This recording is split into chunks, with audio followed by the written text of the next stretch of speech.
Entre lac et montagne, voyagez sur Radio Grand Lac. La 16/9e, l'actualité cinéma de Radio Grand Lac avec Kevin, Guillaume et Vincent. Et bonsoir à toutes et à tous et bienvenue dans la 16/9e, votre émission sur l'actualité cinématographique, toujours sur Radio Grand Lac 92.fm, radiograndlac.com. Et l'équipe est au complet ce soir. Bonsoir Guillaume, bonsoir Vincent. Salut. Bonsoir Vincent, bonsoir Kevin. Oui, Kevin, équipe au complet, Guillaume. ça fait quelques semaines. Et Et c'est ouais. bien. On est sur une bonne lancée. Ouais, là ça fait un moment quand Oui, on c'est vrai. tourne à 3 là. Tout à fait. Oui, on tourne à 3, oui. Bien évidemment, on va commencer cette émission par rendre un hommage à Émilie Dequesne, actrice qui nous a quittés il y a 2 jours à l'âge de 43 ans. Oui. Actrice connue pour évidemment son rôle de Rosetta des Frères Dardenne, où vous l'avez eu le prix d'interprétation à Cannes, il me semble. Oui. Ouais. Et puis Le Pacte des loups, le film Oui, Pas son c'est genre. vrai, exact. Ouais, j'étais en train de chercher un film où je la voyais dedans. Au revoir là-haut, donc de Dupontel. Oui, aussi, également. Un très très bon film en plus de ça. Ouais. Voilà, donc vraiment c'est une très grande peine parce que c'était une jeune actrice qui avait encore beaucoup à offrir et proposer, et vraiment c'est Beaucoup de fraîcheur et de spontanéité et de charme aussi, je trouve.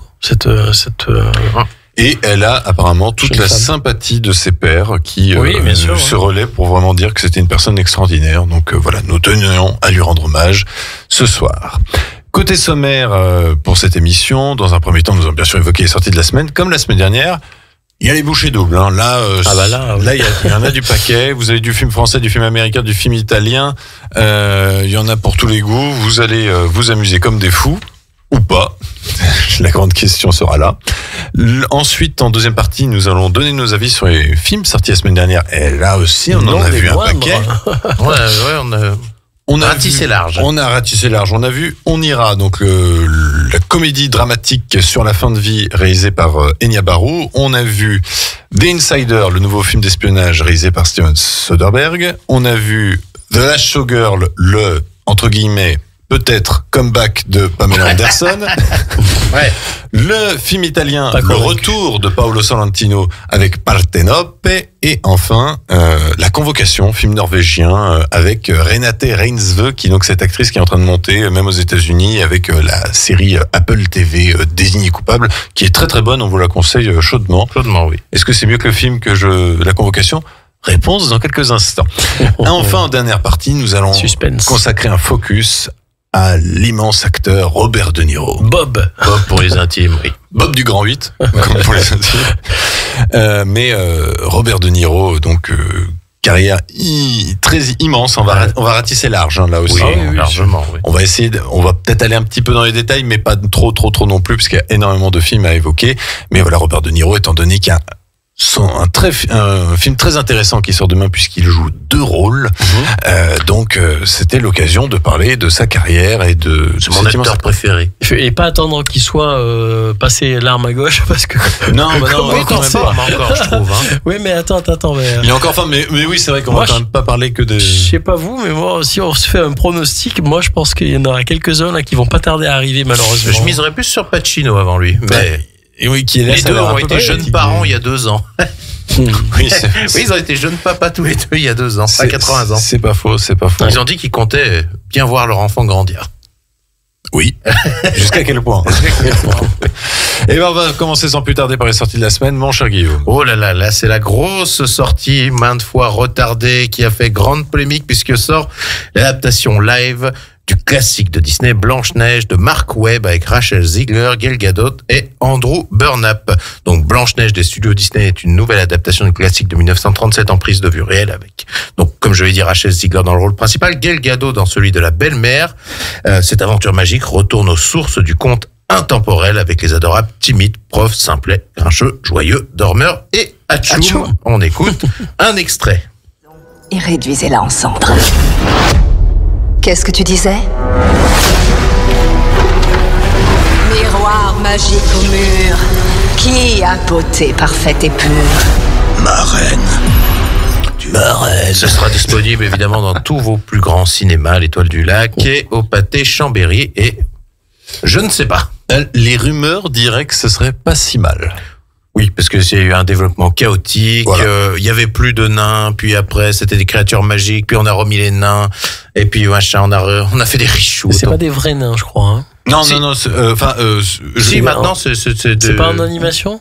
Si, mais en fait, ils En sont CGI, modifiés ouais. pour quand C'est même ça. ressembler. Plus, oui, au personnage de dessin de animé. 1937. Voilà, on presque. ne sait pas ce que D'accord. ça Il donnera. y a des nouvelles chansons signées quand même par ceux qui ont écrit les titres de Greatest Showman et tout ça. Donc, Alors, moi, je comprends le procédé et puis le principe de faire ça, mais je vois pas trop l'intérêt, surtout quand on a, comme moi, découvert Blanche-Neige, c'était quand même un choc. Oui. Voilà, et je sais pas, je trouve ça pas.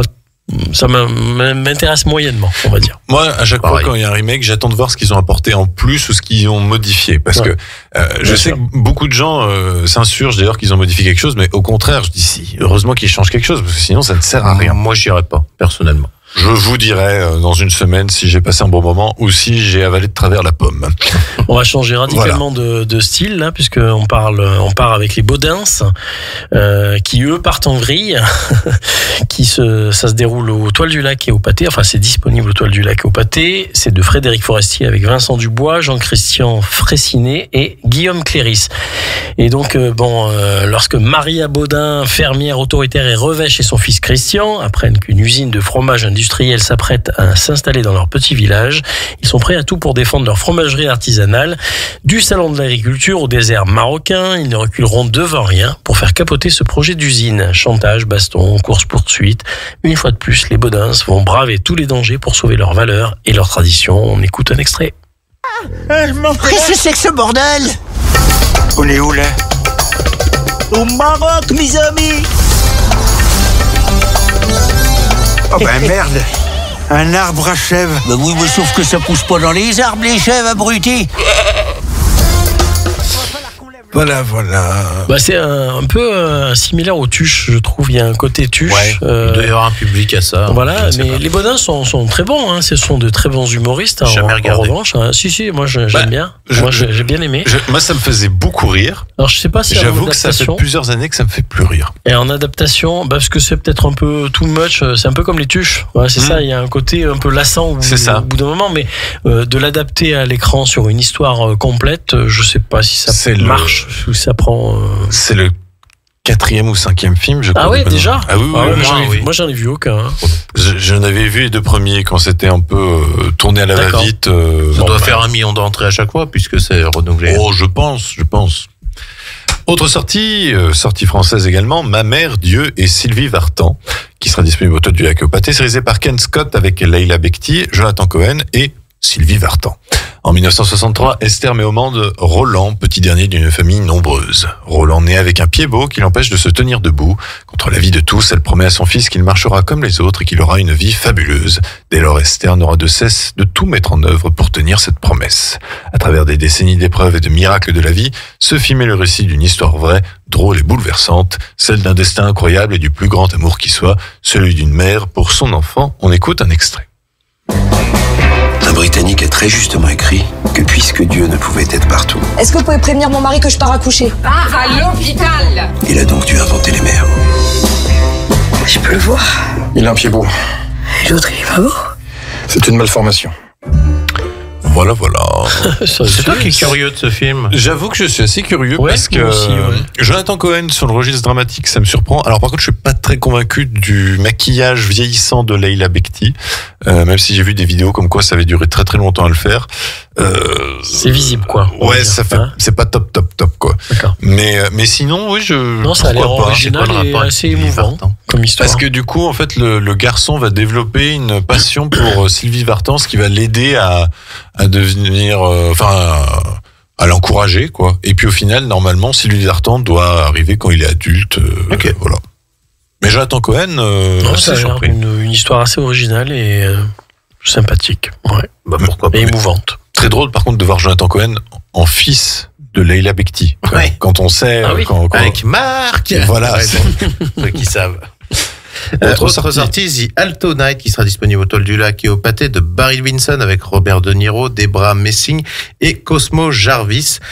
Deux des plus redoutables figures de la mafia new-yorkaise, Frank Costello et Vito Genovese, luttent pour le contrôle de la ville. Autrefois meilleurs amis, la jalousie et les trahisons les mènent inévitablement à l'affrontement qui entraînera la chute de la mafia américaine. On écoute un extrait. Vous avez grandi ensemble. Franck a parfois tendance à oublier d'où il vient. Tu es du genre à démarrer au quart de tour. Vous me le tuez pour de bon.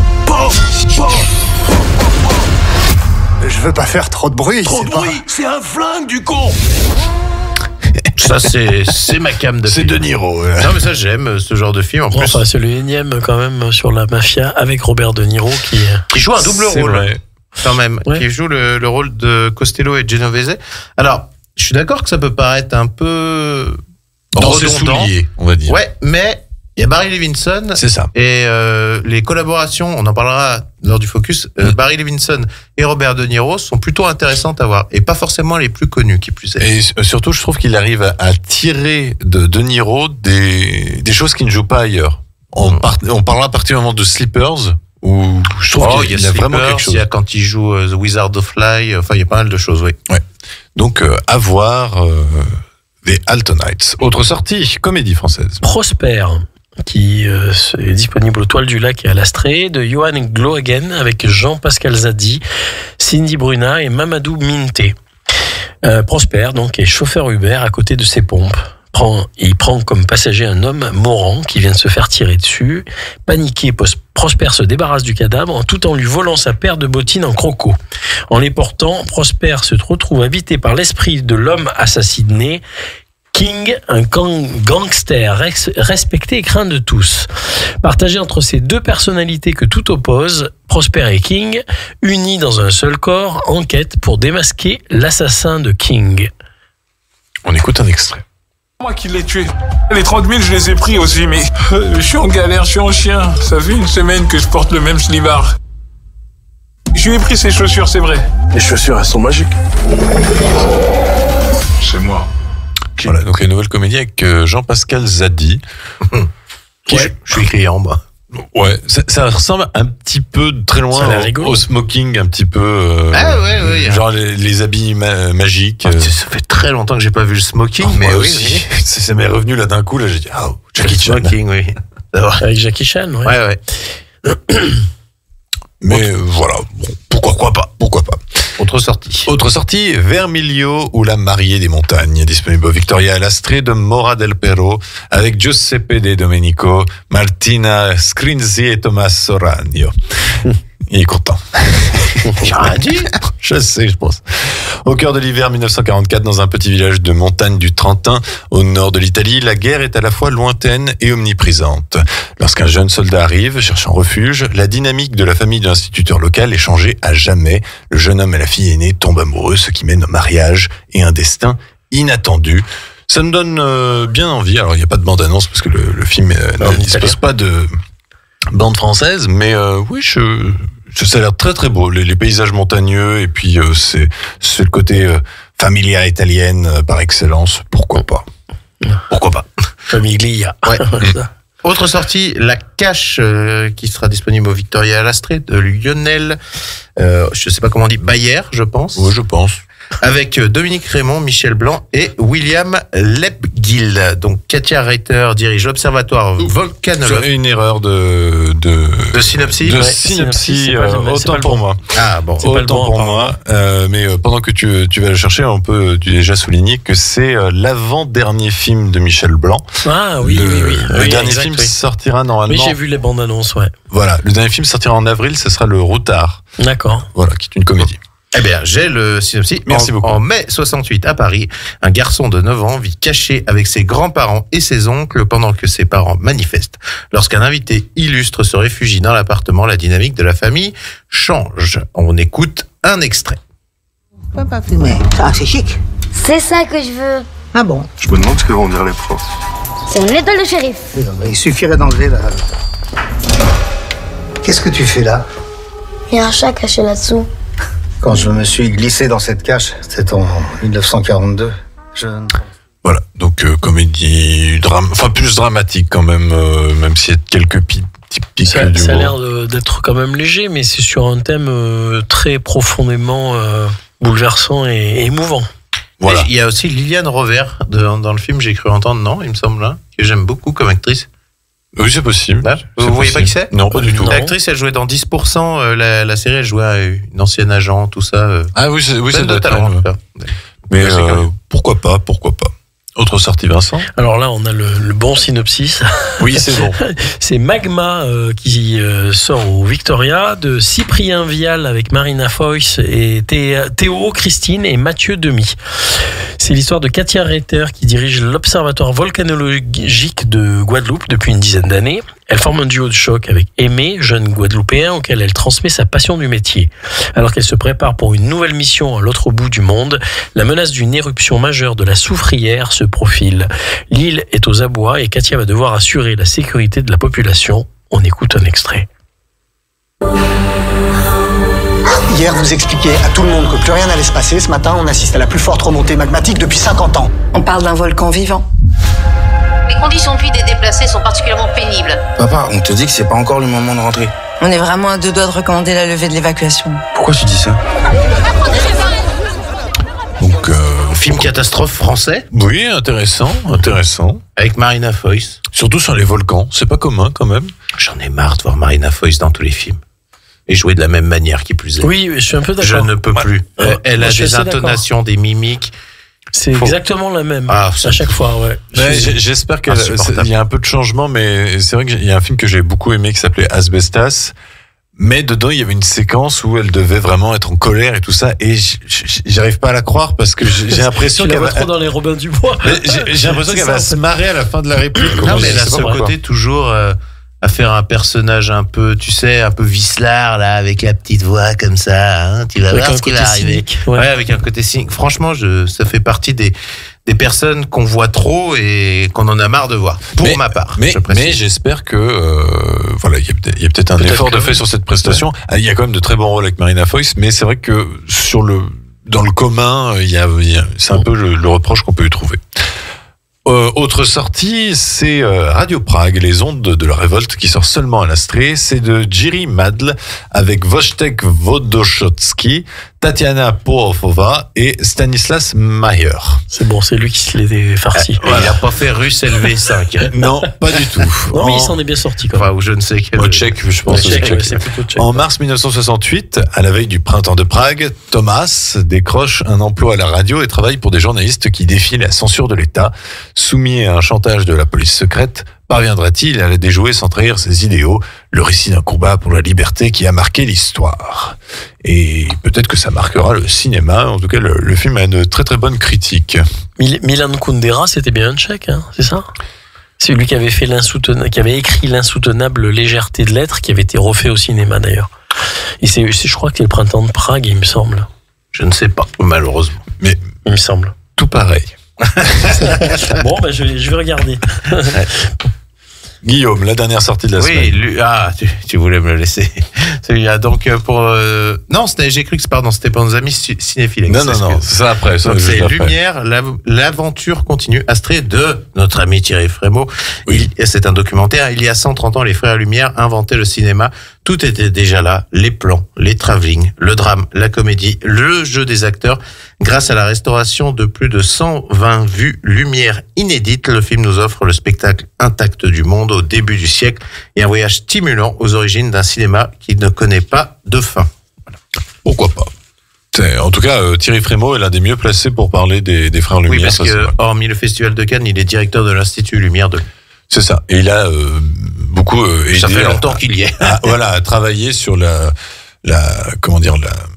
remasterisation de tout ce qui est le travail des frères Lumière et des œuvres des anciennes à part entière, quoi. Voilà. Et du côté de nos amis cinéphilex. Alors, je voulais dire simplement que je confirme que c'est ça, en fait. C'est Printemps de Prague aussi, dans l'insoutenable légèreté de l'être, qui était évoqué par ce grand écrivain qui est Milan Kundera. Voilà. Bon, on se peut. Juste conseillons petite parenthèse. La lecture. Oh là oui. Du côté de chez Cinéphilex, on a du coup le film April qui sera disponible au Victoria de Dea Kulumbegashvili avec Yasukitashvili, Kaka Tsourarchvili et Merab Ninitz. Nina est gynécologue obstétricienne dans un petit hôpital en Géorgie. Après la mort d'un nouveau-né lors d'un accouchement, sa réputation professionnelle et morale est mise en cause. Des rumeurs l'accusent de pratiquer des avortements illégaux. Donc voilà, c'est un film que vous pourrez découvrir toute la semaine au Victoria grâce à nos amis Cinéphilex. Et puis, on vous rappelle toujours que le vendredi 28 mars, c'est au Victoria que ça se passe. La soirée du film court organisée par l'association 4A, c'est à 20h. L'entrée est gratuite et du coup, c'est la proposition d'une douzaine de courts-métrages allant du documentaire, allant de la fiction, allant de l'animation. En documentaire, par exemple, on va vous parler de la rénovation du théâtre du Casino Grand Cercle. Donc voilà, c'est un événement à vivre le vendredi 28 mars à 20h au Cinéma Victoria, entrée gratuite. Et nous aurons l'honneur et le plaisir de les accueillir dès la semaine prochaine dans l'émission. Voilà, nous avons fait le tour des sorties de la semaine, très vaste. Donc là, franchement, vous avez le choix. Et puis, pour tous les goûts. Avant de qu'on vous donne nos avis sur les films sortis la semaine dernière et de vous conditionner sur vos choix en vous invitant plus à voir un tel ou un tel, on va s'écouter un premier titre. Et vu que ce soir, le focus est consacré à Robert De Niro, on va s'écouter ce que je trouve l'une des chansons les plus classes au monde. C'est Time of the Season des Zombies et c'est tiré du film L'Éveil avec Robin Williams et Robert De Niro qu'on aura l'occasion de reparler un peu plus tard. Qui est passé hier à la télévision. Mais non. Je sais plus sur quelle chaîne. Le film est excellent. Mais on en reparlera un peu plus tard. On s'écoute ça. C'est de la balle. Sur les bords du lac du Bourget, la radio autrement. Radio Grand Lac. La 16/9e, l'actualité cinéma de Radio Grand Lac avec Kevin, Guillaume et Vincent. Et rebonsoir à toutes et à tous, vous êtes dans la 16/9e, votre émission sur l'actualité cinématographique sur Radio Grand Lac, 92.fm, radiograndlac.com. Et je suis toujours en compagnie de Guillaume et Vincent, rebonsoir. Rebonsoir à toutes et à tous. Et après avoir évoqué les sorties de la semaine, il est désormais temps de passer aux choses graves, de donner nos avis sur les films sortis la semaine dernière, qu'est-ce qui était bon, qu'est-ce qui était acheté, qu'est-ce que c'était que ça. Mais ça, nous en parlerons un peu plus tard. Avant cela, quels sont les films qui sont encore disponibles en salle et que nous vous avions déjà conseillé, mon cher Guillaume? Eh bien, il y a toujours le dessin animé Paddington au Pérou, le film L'attachement, Mickey 17, profitez-en parce qu'à mon avis, il va pas rester encore très longtemps puisque il bide. Mais pas trop en France, il va taper le million. D'accord. Mais en tout cas, il sort très bientôt en VOD aux États-Unis. J'ai vu à la fin. Oui. Donc, c'est mauvais signe. Le film avec Fabrice Lucchini, Le secret de Khéops, c'est le film Black Dog. Voilà. Quand nous sommes toujours mitigés concernant le film Mufasa, qui est encore là, Vaiana 2 qui est encore là, Captain America Brave New World, Bridget Jones folle de lui, et le film A Real Pain, qui était auréolé d'un Oscar. Le meilleur acteur dans un second rôle. Exactement. Et on déconseille fortement, toujours, God Save the Tuche, mais fortement. Comme je dis toujours, si vous y allez, allez-y. Faites-vous plaisir, voilà, les gars. Mesdames et messieurs, vous êtes prévenus. Si ça vous fait plaisir, tant mieux. Eh ben, côté sortie, du coup, on a vu 5 films. Pas tous. Moi, j'en ai vu un. Moi aussi. Sur les 5. Oui, non, nous 3, nous avons vu 5 films. Tu en as vu 4. Voilà, j'en ai vu 5. Oui, tu les as... Ah oui, tu les as oui, je les ai tous vus. Je les ai tous vus. Qu'est-ce qu'on fait? On passe... Un célibataire. Voilà. Un cinéphage et un célibataire. Voilà, c'est ça qui est bien. Voilà.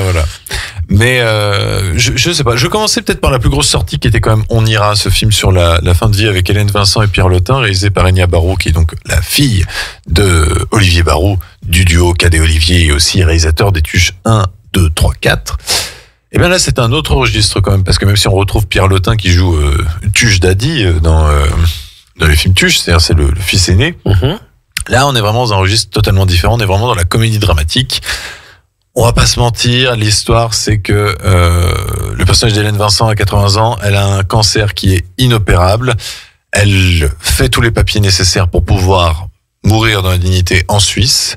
Et pour que son fils, qui est un incapable, et que sa petite fille, qui comprend pas grand-chose parce qu'elle n'a que 15 ans pour l'instant et qu'elle n'ose pas trop la brusquer, pour qu'ils l'accompagnent, elle ment en disant qu'il faut aller en Suisse pour récupérer un héritage. Forcément, dès lors qu'on parle d'argent, mais oui, bien sûr, allons-y. Et ils sont accompagnés du coup d'un auxiliaire de vie qui est un peu en dèche de logement et socialement, on va dire, qui est interprété par Pierre Lotin. Et donc, ce petit monde va aller en Suisse comme vous pouvez vous en douter, il y a aucune surprise. C'est vraiment, tout se déroule comme vous l'aurez pensé, c'est-à-dire la fin, vous savez comment ça va être. Vous savez aussi comment va se dérouler le voyage, c'est-à-dire qu'il va y avoir des tensions, mais ils vont se rabibocher, tout ça. Quand bien même, je trouve que les personnages, le quatuor est très très très attachant et qu'on passe un bon moment entre comédie, larmes. Enfin voilà, je trouve que l'équilibre est bien amené.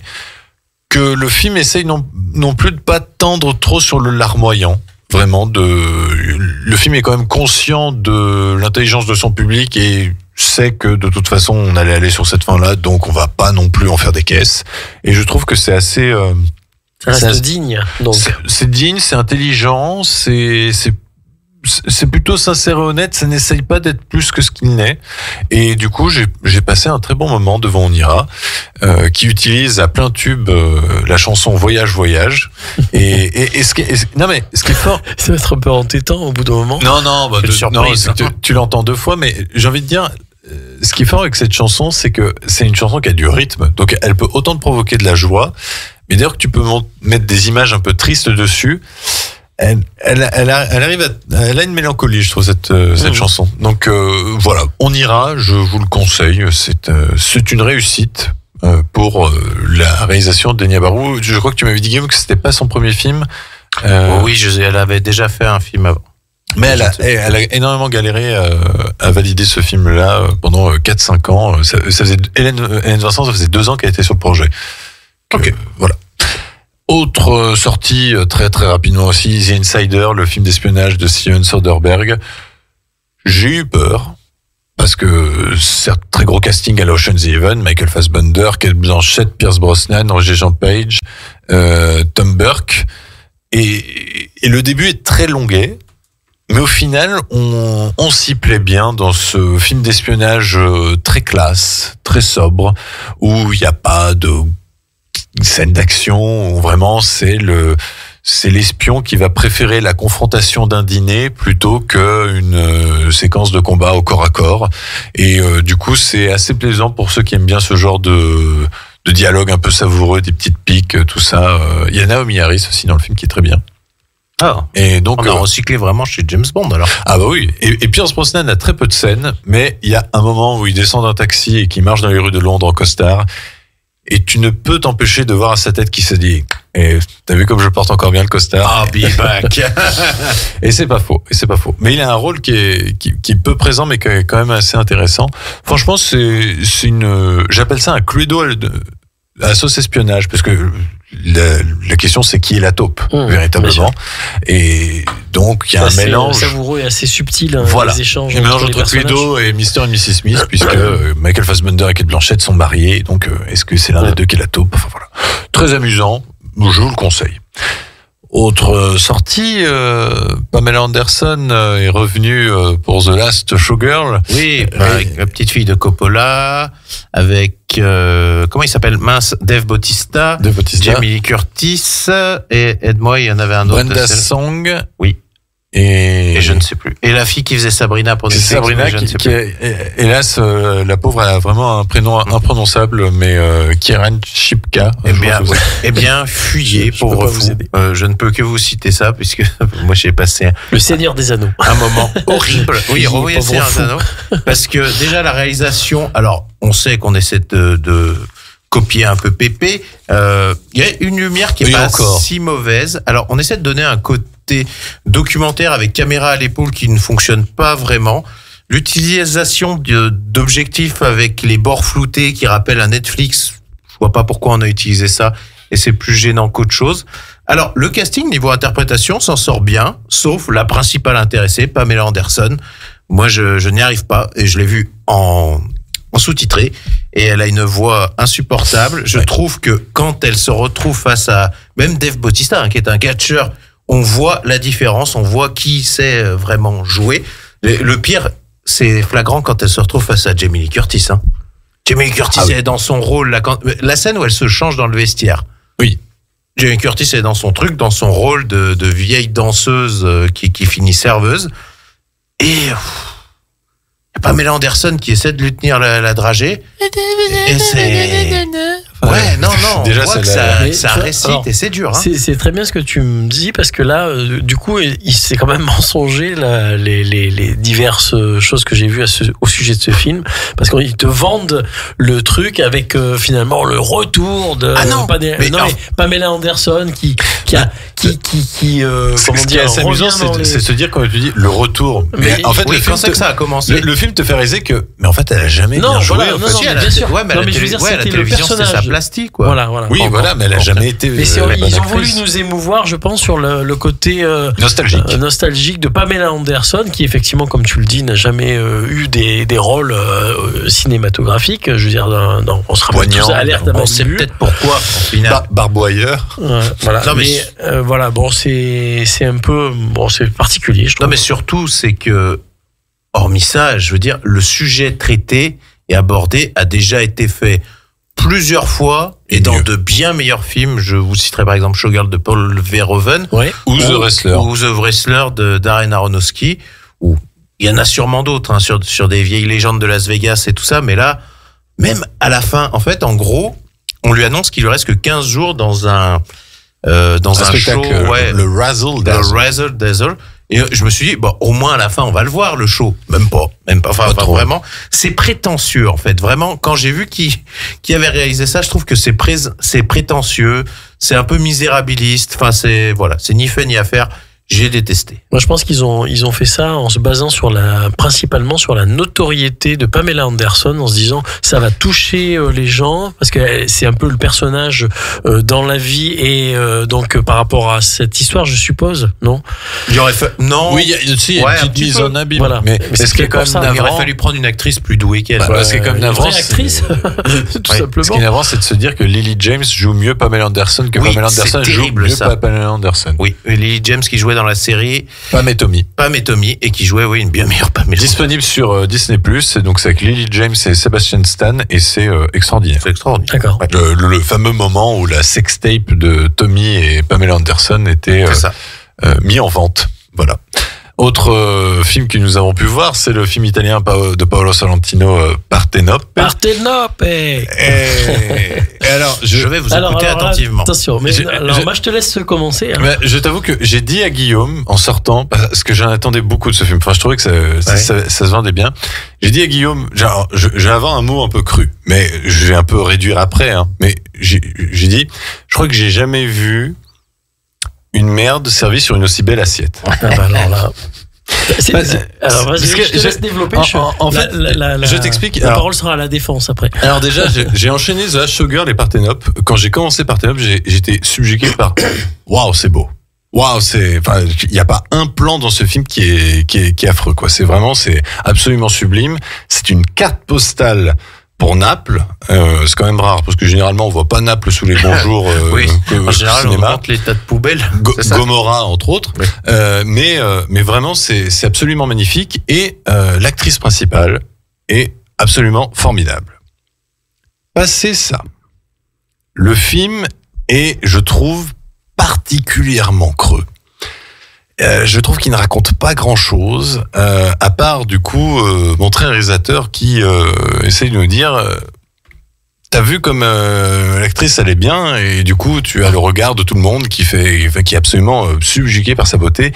Et alors je trouve que le côté personnification de Naples, parce qu'il faut comprendre que le personnage de Partenope en fait c'est Naples, je trouve ça un peu tarte à la crème, parce qu'au final quand tu connais pas l'histoire de Naples, ce qui je pense est quand même le cas de pas mal de Français, tu vois pas trop les parallèles, et tu vois juste du coup une fille qui est absolument belle, absolument intelligente, qui reçoit des 20 sur 20 avec mention et tout ça, et on a un peu l'impression, si on nous met de côté le message ville de Naples et tout ça, on a l'impression que on nous explique que la beauté et la perfection c'est aussi une malédiction. Et parce qu'elle vit des drames, mais du coup on se dit, enfin, qu'est-ce que tu me racontes? Alors je suis curieux, et si tu arrives à me faire aimer le film, bravo. Eh ben, écoute, moi au même titre que enfin pas au même titre qu'Ulysse, qui n'a pas été séduit donc par Parthénope, qui est une sirène dans la mythologie grecque et qui s'est du coup a noyé son chagrin d'amour en s'échouant sur une des plages de Naples, donc d'où l'histoire de Parthénope à Naples.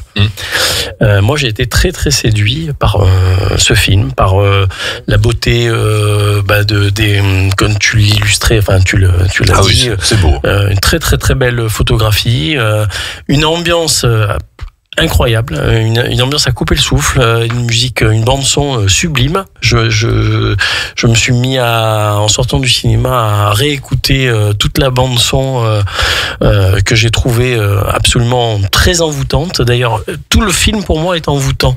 Sauf un truc sur la bande son. Encore un film d'auteur qui nous passe My Way de Frank Sinatra, je n'en peux plus. Mais c'était assez anecdotique quand même. Oui, je t'avoue. C'était pas... C'est vrai. Mais quand c'est passé, j'ai fait, oh mais non, mais pas encore. Oui, j'ai vu Better Man cette semaine, et c'est vrai que ça finit par... Bah oui, mais bon, après, c'est une chanson tellement mythique. Oui, je comprends. Puis My Way, ça s'adapte bien finalement à cette histoire. Ça renoue, pour moi, ce film renoue avec le vrai cinéma italien de qualité qui existait à une certaine époque et qui... Je vois ce que tu dis. Qui est assez, très original, très subversif, pas du tout conventionnel. Et à ce point de vue-là, moi je trouve que ça fait longtemps qu'on n'avait pas eu un cinéma aussi peu politiquement correct. Et ça n'est jamais scabreux. Alors ça peut être dérangeant, ça peut être choquant parce que il y a des choses qui se passent. Ça parle d'inceste. Qui sont.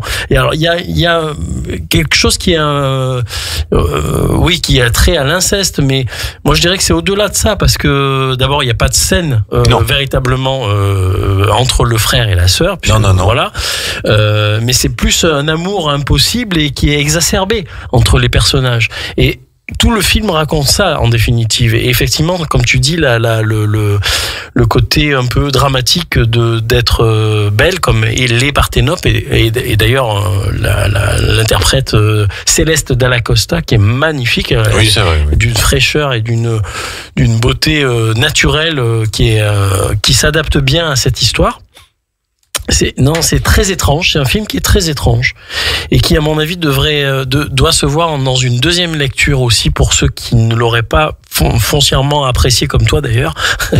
Mais moi, j'ai été complètement happé et envoûté par cette histoire et c'est très remuant, je trouve, d'ailleurs, entre parenthèses, et c'est vraiment un destin très particulier de cette femme. Déjà, elle naît dans l'eau au début, et donc elle se fait appeler Parthénope en référence à la sirène, donc ça par rapport à Naples et tout ça, mais que ça soit à Naples ou que ça pourrait être dans un autre endroit avec un autre nom, ça serait pareil, que je veux dire, le côté moi je trouve que c'est très onirique comme film, c'est très entraînant et on sait pas trop où ça va nous en amener en définitive, mais c'est le destin d'une femme à la recherche de l'amour avec des côtés un peu exacerbés de la passion, de l'amour, on sait pas trop et je trouve ça vraiment passionnant. Puis il y a des scènes assez qui sont complètement extravagantes,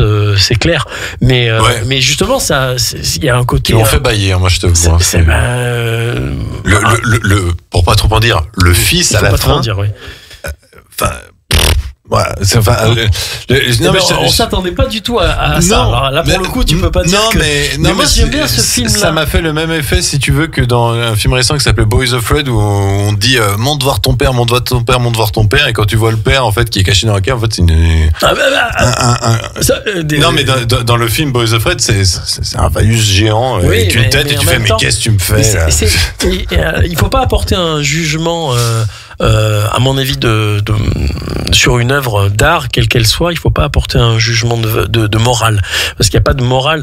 Il y a la vie, c'est tout. Il y a la vie qui s'exprime au travers des personnages. Il y a pas de. C'est jamais scabreux. Ce film n'est jamais scabreux.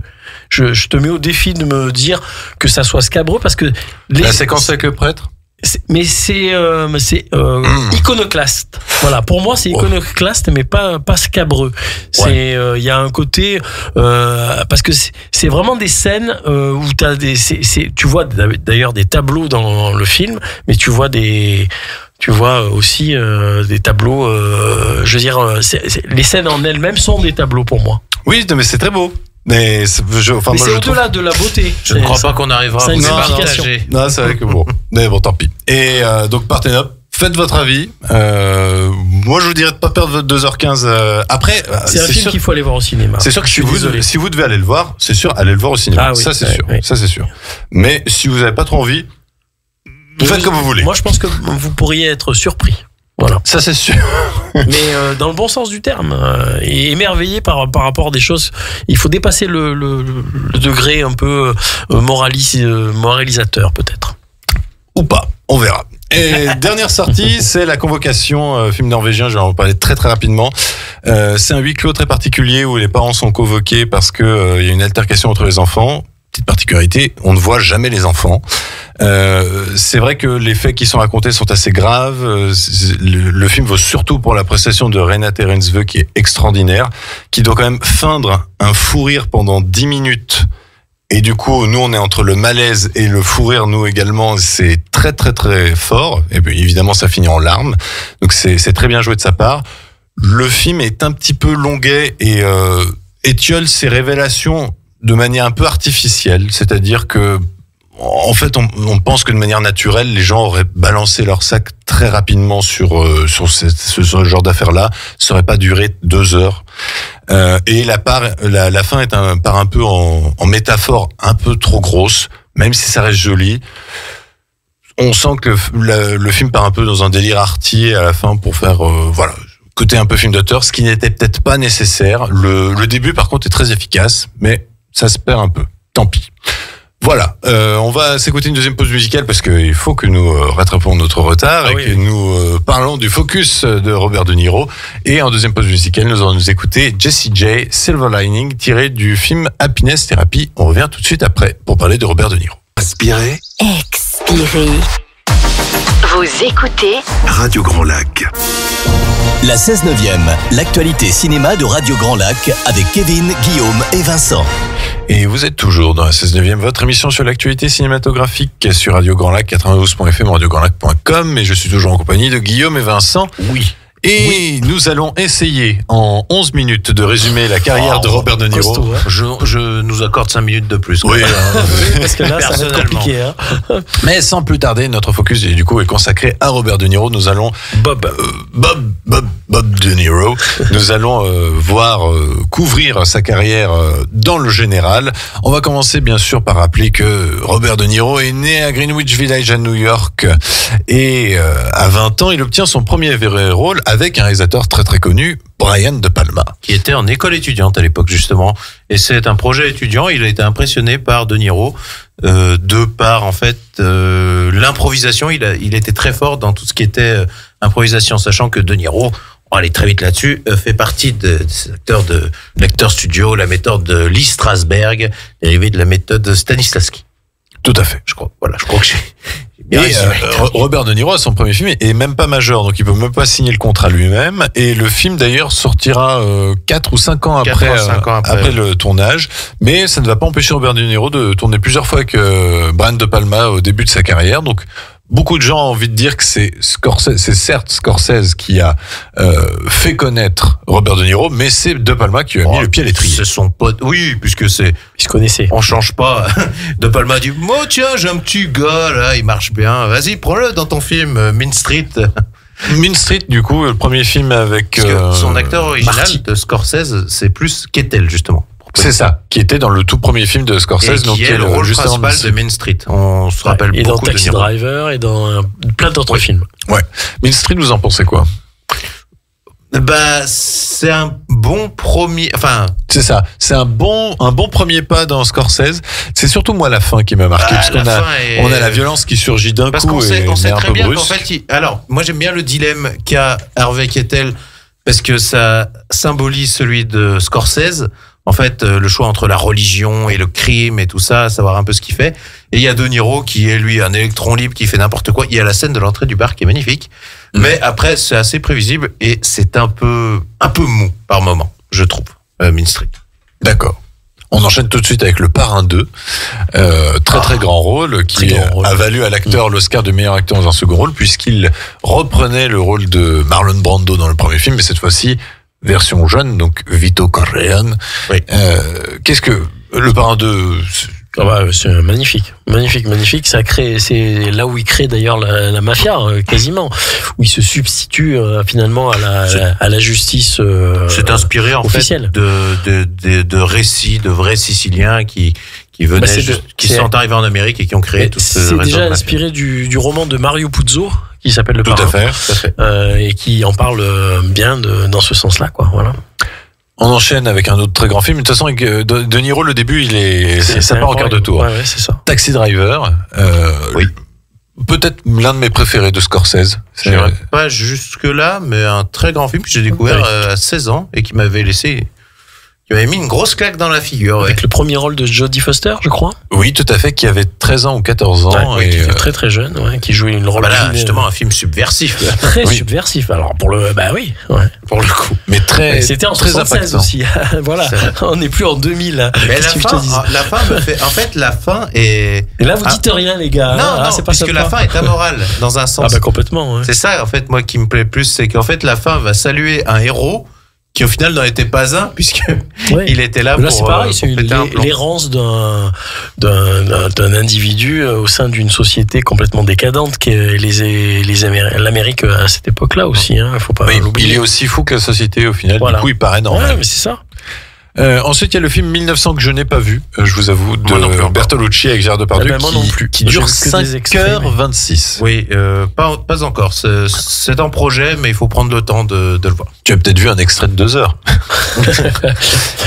Non, pas qu'à ce point-là. Je crois qu'il avait fait un peu polémique. Il y a des histoires de scènes de sexe ou je sais plus quoi. C'était peut-être un peu trop. Jeremy Irons dedans, il me semble. Je crois. Pas sûr. Je sais pas. J'ai un doute. Moi aussi, on va aller très brièvement parce que je vous avoue que j'ai pas vu. De Niro et Scorsese, ils enchaînent avec Liza Minnelli pour New York. C'était très bien. Très bien. Une belle comédie musicale. C'est un four. C'est un four total. Oui. Par contre, ça n'a pas du tout marché. Ça n'a pas marché, mais c'est bien. Mais c'est un beau film, plein d'allant, avec le côté comédie musicale de l'époque, qui retranscrit bien l'ambiance. Et Bob De Niro apprend à jouer du saxophone pour le rôle. Oui. Là, on va enchaîner avec un immense chef-d'œuvre, Voyage au bout de l'enfer de Michael Cimino, qui était à l'époque assez impressionnant puisque très peu de films se permettaient de traiter de la guerre du Vietnam. On est vraiment au tout début du traitement de cette guerre-là au cinéma. Et alors là, c'est de bien belle manière. De Niro extraordinaire, Meryl Streep extraordinaire. C'est très subtil la manière dont c'est traité parce que, comme on disait, les scènes du Vietnam ne viennent, elles sont spontanées d'un coup. On arrive au Vietnam d'un coup, il n'y a pas de transition et en gros, c'est un peu anecdotique finalement parce que c'est l'histoire de tous ces personnages là qui sont. C'est plus un film de mœurs pour moi. Un film de mœurs. C'est la fin de l'innocence aussi. Voilà, c'est un peu le passage vraiment dans l'âge vraiment adulte, tout ça. Et puis alors là, c'est entièrement subversif aussi parce que en fait, il y a un petit trio amoureux entre Christopher Walken, Robert De Niro et Meryl Streep. Oui. On sait pas trop qui aime qui et en fait. Et il y a le même dans La Porte du Paradis. Oui, c'est vrai. Oui, tu as raison. Oui, il y a le même, exactement. Et il y a toujours Christopher Walken dedans. Et John Cazale ce qui m'a marqué, c'est John Cazale, c'est la représentation de l'homme qui juge la guerre et tout ça, mais qui reste chez lui, tu vois. John Cazale, très courte carrière, mais que des chefs-d'œuvre. Mais qui était le mari de Meryl Streep et qui Meryl Streep l'a imposé dans ce film. Oui, alors qu'il était déjà très très et elle qui s'est imposée pour s'occuper de lui, en fait, c'est l'inverse. Parce qu'en fait, il était déjà très malade. Ouais. Et en fait, elle a dit, je veux bien, mais il faut que je puisse m'en occuper parce qu'il est décédé. Je crois qu'il n'a pas vu le film. Oui, il me semble bien, oui. Alors, très très grand acteur. On enchaîne avec un autre chef-d'œuvre en 1980 avec Raging Bull. C'est peut-être celui-là que je trouve en termes d'interprétation. Ah ouais. Le plus impressionnant, ouais. Là, il a fait encore. C'est un des acteurs qui s'est le plus investi dans les rôles en changeant et de poids, de 27 machin. kilos, je crois. Et puis qui s'investissait aussi dans les rôles qu'il interprétait parce qu'il s'est mis à faire 3 combats, apparemment des vrais combats. Oui. Il en a gagné 2, d'après ce que j'ai cru comprendre. Le 3e l'a foutu par terre. Voilà, mais bon, en tout cas, c'était pas un boxeur au départ, mais il était suffisamment crédible et il est allé jusqu'au bout, quoi. Il faut en avoir, quoi, quand même. De Niro, en fait, qui va chercher Scorsese, qui est en pleine désintox et qui lui propose le truc et qui lui dit vas-y, on fait ça. Il y a une manière de filmer les combats qui est assez inédite, justement, à l'intérieur du ring. Et alors, pour l'anecdote, De Palma, en voyant le film, je crois qu'ils étaient en compétition ensemble aux Oscars ou je sais plus quoi, enfin, ils étaient un peu au même niveau, je sais plus pourquoi il y était, De Palma. Mais il était en train de faire un film sur la boxe aussi. Et il paraît que quand il a vu le générique avec, je vous rappelle, c'est De Niro qui tape dans le vide sur le ring. C'est la mota, je crois. Il s'est tiré en disant, il y a Scorsese et il y aura toujours Scorsese. Voilà. Et ça l'a énervé au plus haut point. Mais ça lui a quand même valu à Bob l'Oscar du meilleur acteur. Largement mérité. Tout à fait. Et ça a lancé la carrière de Joe Pesci, je précise aussi. C'est vrai, qui est dans un petit rôle. Le film suivant, et c'est l'un de mes films préférés avec Robert De Niro, c'est La Valse des Pantins, film longtemps oublié de Scorsese et qui maintenant a regagné des lettres de noblesse en grande partie parce que le Joker s'est grandement inspiré de ce film. Robert De Niro, je trouve qu'il est extraordinaire en harceleur de Jerry Lewis. Oui. Et sa copine aussi, je sais. Ah oui, mais ça aussi entre comédie et vraiment drame pur. Et je trouve que De Niro est absolument phénoménal. Et la fin n'a pas de morale, une fois de plus. C'est très Scorsese. Le public applaudit, se fout. Moi, Scorsese, ça me plaît beaucoup par rapport à ça, aux fins. Mais ça anticipe toute la société de maintenant qu'on applaudit alors soit des gens sans cervelle à la télé pour certaines des gens sans une parodie, quoi. Voilà. Ces gens sortis de prison qui deviennent ultra célèbres, des choses comme ça. Des trucs comme ça. Voilà. Et on continue avec les chefs-d'œuvre. Il était une fois en Amérique de Sergio Leone. Bon, qui n'aime pas ce film? C'est personne. Musique mythique, interprétation mythique. Premier rôle au cinéma de Jennifer Connelly, qui joue Maria, du coup jeune. Elle a bien commencé, on peut dire. Elle aurait pu commencer mal, mais Sergio Leone, c'est déjà bien. Déborah. Je sais pas pourquoi je dis tout le temps Maria, c'est Déborah. Avec le fameux thème de Déborah qui est absolument sublime. Une fresque qui a été malmenée dans tous les sens, mais maintenant elle a été remise dans le bon sens et il y a une vraie version. La part des versions c'est 3h59 et normalement si tout va bien c'est 4h12 4h20. On va avoir la vraie version de 4h20. Je crois que c'est celle que j'ai vue. Si tu l'as pas. Bon, on en parlera après. Alors après un petit rôle dans Brasil. Très bien chez Brasil. Très bien, mais rôle très mineur. Donc. Ah oui, c'était juste un aperçu, quoi. C'était un plombier sauvage. Ça m'a juste fait dire. C'était excellent d'ailleurs. Qu'est-ce que c'est que cette moustache? Moi, ça m'a juste fait dire ça que j'ai vu. Très très grand film de Roland Joffé ensuite en 1986, Mission avec Jeremy Irons, qui remportera quand même la Palme d'Or. Là encore, musique fantastique de Ennio Morricone, thème formidable et un film qui est beau. Mon Dieu, qui est beau. Et il y en a un jeune Liam Neeson aussi. Oui, qui est excellent. C'est vrai, Et la fin est très poignante. Surtout, on a c'est un parcours de rédemption et puis t'as Jeremy Irons qui reste bien sur sa ligne. C'est ça. Tout le long. Enfin, moi, j'adore ce film. Et puis ensuite, en 87, De Niro enchaîne les caméos de luxe avec 2 rôles de méchants, Les Incorruptibles et Angela Hart, où le public, la critique lui dit oui, mais c'est facile de bien jouer, tu joues moins de 20 minutes dans les films. C'est quand même 2 rôles très très marquants. Je suis pas d'accord pour Les Incorruptibles par rapport aux caméos de luxe parce que c'est clair que il est très très très peu présent. Ouais. Il doit bien faire plus. Alors, c'est 20 minutes. Il est plus dans Les Incorruptibles que dans Angela Hart. Ça c'est vrai. Mais en tout cas, oui, il s'était rasé la tête, rasé le front. Il voulait pas le faire. Il a dit, je veux 1 million. Ils avaient pris Bob Hoskins. Ils ont fini. De Palma a dit, je veux De Niro. Ils ont viré Bob Hoskins. Ils ont payé 1 million et ils se sont dit, bon, c'est pour ça qu'on paye 1 million à De Niro. Ça fait le boulot. Il avait fait des slips du tailleur original de Al Capone et tout ça. Enfin bon, en tout cas, très belle prestation. Et il tient à la dragée haute à Kevin Costner débutant et à Sean Connery. Je sais même pas s'ils ont des scènes en commun avec Sean Connery. Je ne crois pas. Je sais pas. Il parle tout comme ça, Sean Connery. Oui, c'est vrai. Mais oui, parce qu'il avait fait le New-Yorkais avec un accent écossais en plus. Non, l'Irlandais. Irlandais. Le flic irlandais avec un accent. Mais ça lui a quand même valu l'Oscar du meilleur acteur dans ce rôle face à Denzel Washington qui a dit de toute façon je savais que j'allais perdre. Mais une fois de plus, un grand De Palma, moi que j'adore. Ouais, c'est vrai, très très bon. La scène de la gare, une fois. C'est le Potemkin là, c'est la fameuse scène du. Ouais, mais là on a adapté ça avec des fusillades de pain. Oh, c'est magnifique. Et Angel Heart qui est moins connu et que je conseille fortement. Très bon avec Alan Parker avec un twist très intéressant. Et Mickey Rourke qui est très bon. On va aller très vite. Midnight Run, très sympathique. Les Affranchis dans les années 90, grand Scorsese avec Joe Pesci qui est très très très marquant dans ce film et Ray Liotta. Oscar du meilleur acteur. Dans un second rôle. En effet. Les Nerfs à vif pour Scorsese où là encore on peut dire que De Niro joue un harceleur. Finalement c'est un rôle qui revient assez souvent, celui qui harcèle. Mais en plus avec la scène du cinéma, moi ça me fait toujours penser. Quand je suis au cinéma, j'ai envie de faire ça, c'est de rigoler comme lui en plein cinéma. À noter aussi en 93 sa première rencontre avec Leonardo DiCaprio dans Blessure secrète, qui est un film que tu as beaucoup apprécié. Que je recommande fortement. C'est inspiré d'un écrivain, je ne sais plus quoi, je crois. En tout cas, c'est Tobias Wolff. Oui, Tobias Wolff, et c'est à voir. Il y a Helen Barkin, si je ne dis pas de bêtises, qui joue la mère de Leonardo DiCaprio, et on voit justement un Robert De Niro violent et un père de substitution possessif. Il en met plein la tronche à Leonardo DiCaprio, et ça fonctionne du tonnerre. C'est pas très connu, mais je vous le conseille fortement. Bien. Ensuite, on peut noter sa première réalisation était une fois dans le Bronx, que je recommande énormément aussi. Moi aussi, j'ai adoré ce film. C'est Chaz. En fait, c'est l'histoire. Celui qui joue le fils. Calogero, en fait, en gros, c'est l'histoire de Chaz Palminteri, si je dis pas de bêtises. En fait. Oui, je crois que c'est ça, oui. Ouais, qui en fait avait écrit la pièce de théâtre et puis après qui avait écrit le scénario, qu'il a vendu à De Niro. Et c'est très belle adaptation. Ouais. Il s'est beaucoup inspiré de ses pairs réalisateurs, que sont Martin Scorsese évidemment, ou même Brian De Palma sûrement. Mais non, c'est un très beau film. Ouais, très très belle réalisation. Je connais personne qui n'aime pas ce film en règle générale. C'est vrai. Tu l'as vu? Je l'ai pas vu. Ah bah je te le conseille. Non mais il est très très bien. Mais très beau. Ceux qui ne l'ont pas vu, ne disent pas que c'est mauvais. Là, on va enchaîner avec deux chefs-d'œuvre, Casino et Hit.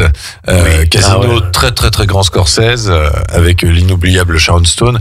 Hit. Moi j'adore Hit. Monument, rencontre de la confrontation de deux grands acteurs mythiques. Peut-être la seule fois où leur confrontation était très satisfaisante. Dans Irishman. Dans Irishman, oui, mal. Pourquoi pas, mais je trouve même qu'Al Pacino vole la vedette à De Niro dans Irishman. Alors, ouais, non, là, ils sont vraiment égaux. Ils sont égaux, ouais. La scène du diner, là, où ils se retrouvent et où ils se disent que la prochaine fois, ça sera pas la même. En tout cas, c'est très bon polar. On notait ensuite Sleepers de Barry Levinson où De Niro joue un prêtre et je trouve que c'est l'un de ses plus beaux rôles. Je trouve vraiment pas mal, ouais. Il est vraiment formidable. Film très très dur, cependant. Oui. On peut noter ensuite les seconds rôles Copland de James Mangold avec là tu parlais de caméo. Là c'est quand même moins important. Le rôle dans Copland, il est sur l'affiche, mais il est quand même moins important que dans Les Incorruptibles. C'est surtout Stallone. Et Ray Liotta. Il y a une distribution incroyable dans ce film, d'ailleurs, en parenthèse. Ils sont tous excellents, d'ailleurs. C'est vrai. Notez aussi le très bon film de Tarantino, Jackie Brown, où il avait un petit rôle, qui est l'un de mes Tarantino préférés. Il tournait en même temps, justement, la journée, je crois il alternait entre les deux tournages. C'est pour ça qu'il a la même moustache et tout ça, en fait. Entre Jackie Brown et Copland. On pourra relever aussi le film d'action très efficace Ronin qui commence à regagner des lettres de noblesse. Les comédies Mafia Blues. J'adore, moi vraiment, c'est pas vu la première est vraiment à voir. La deuxième un peu moins bien. Il y a un second degré qui est exceptionnel. Exceptionnel. Vous avez un don, mon ami. Crystal est époustouflant là-dedans aussi. Ah oui, je te le conseille vraiment, c'est très drôle. Je vais découvrir. Par contre, moi j'aime beaucoup les comédies Mon beau-père et moi, et Mon beau-père, mes parents et moi. Le deuxième, pas trop. Le troisième, pas trop. Mais le premier et le deux me font beaucoup rire. C'est comme Mafia Blues. Le premier est plutôt excellent, quand même. Notez une deuxième réalisation, Raison d'État, un film d'espionnage assez imposant, très très long, et dont il voulait faire une deuxième partie qui n'est pas encore sortie, avec un Matt Damon, Angelina Jolie et William Hurt. Le film fantastique Stardust, qui est absolument inoubliable, on n'en parlera pas plus. C'est un caméo aussi. Voilà. La Loi et l'Ordre, qui est une rencontre foirée entre quelle horreur, De Niro et Pacino. Je connais pas. Ils ont voulu faire en fait le hit numéro 2. D'accord. Et c'est nul. Il y a 50 Cent dedans. Oui, non, mais vraiment le twist. Ça, vraiment, c'était ni fait ni à faire. Et puis dans les derniers grands rôles qu'on peut retenir de lui, il y a quand même sa prestation dans Happiness Therapy qui lui a valu une nomination à l'Oscar du meilleur acteur dans un second rôle, qui lui a quand même permis d'avoir regagné des lettres de noblesse en termes critiques, puisqu'il avait enchaîné quelques films plutôt moyens comme Killer Elite ou Machete, qui n'avait pas été apprécié par la presse. Oui, mais après il y a des paniques à Hollywood, il y a beaucoup de... Là, c'est l'époque... Dirty Papi. Oui, Dirty Papi est pas si mal encore. Ah d'accord. Mais en fait, c'est l'époque où De Niro sort de divorce, il y a des traites, enfin en tout cas, il y a des pensions alimentaires, et c'est ce que je trouve largement dommage dans sa carrière, c'est qu'il fait une fin de carrière. Encore que là, il commence à alterner entre les films vraiment pour les cachets et les films avec Scorsese, tout ça, des grands rôles. Mais passé un temps, c'était que des films popcorn nuls. Et c'est ça. Et c'est dommage quoi que ça se termine comme ça. Mais là, il est un peu revenu avec du coup sa prestation dans Joker, sa prestation dans The Irishman et sa prestation dans Killers of the Flower Moon, qui lui a encore valu la nomination Oscar de meilleur acteur dans un second rôle, qui n'a pas gagné. Mais le film était quand même assez salué par la critique, qui signe aussi le grand retour de Scorsese également, puisque The Irishman reste quand même moyennement, j'ai un peu la douche froide, j'ai l'impression. C'est la fin de la trilogie de la mafia. Moi, je l'apprécie, mais moi aussi. Un peu trop long. C'est ça. Et puis, des effets numériques un petit peu trop... Ouais, mais à la fois, il fallait ça peut-être pour... Enfin, tu vois, c'est la porte d'entrée à autre chose. Je comprends. C'est fait. C'est vrai. Et du coup, voilà, on a été un peu rapide, mais... Jusque là, il manque encore un sacré paquet de... il faudrait une émission complète pour faire ça. Voilà. Je vous en dis un petit dernier. Parce que... Vas-y. Des hommes d'influence très peu connus. C'est un avec film... Dustin Hoffman. Oui, et c'est excellent. En fait, c'est un film sur la manipulation médiatique, si je me rappelle bien. C'est le politique, président... plus exactement. Oui. Politique et qui va entraîner une manipulation médiatique pour couvrir un scandale d'État, et ils font appel à un producteur qui est, sans rappeler, Bob Evans, le producteur du Parrain, et donc ils vont inventer une fausse guerre. Enfin, il y a plein de trucs, c'est vraiment à voir. Et le film a cartonné parce qu'en même temps il y a eu le scandale de Clinton. Oui. Voilà. Exactement. Donc forcément les gens se sont dit on va aller voir ce genre de film. Voilà, donc Robert De Niro vous invite à redécouvrir sa filmographie. On a oublié de glisser L'Éveil, qui est très très beau, un très bon drame connu, mais avec très Robin bon Williams. Très, très dur par contre. Côté programmation, la radio demain, 3 émissions. L'émission spéciale 10 km d'Aix-les-Bains de 11h à 11h45. L'émission Questions de parents présentée par Elodie L de 12h15 à 12h45. Et l'émission Parents Autrement présentée par Pauline de 13h à 14h. D'ici là, portez-vous bien, passez une très bonne semaine, allez au cinéma, et on se quitte sur du Fleetwood Mac, Go Your Own Way, tiré du film Casino. À la semaine prochaine. Bonne soirée. Ciao, ciao.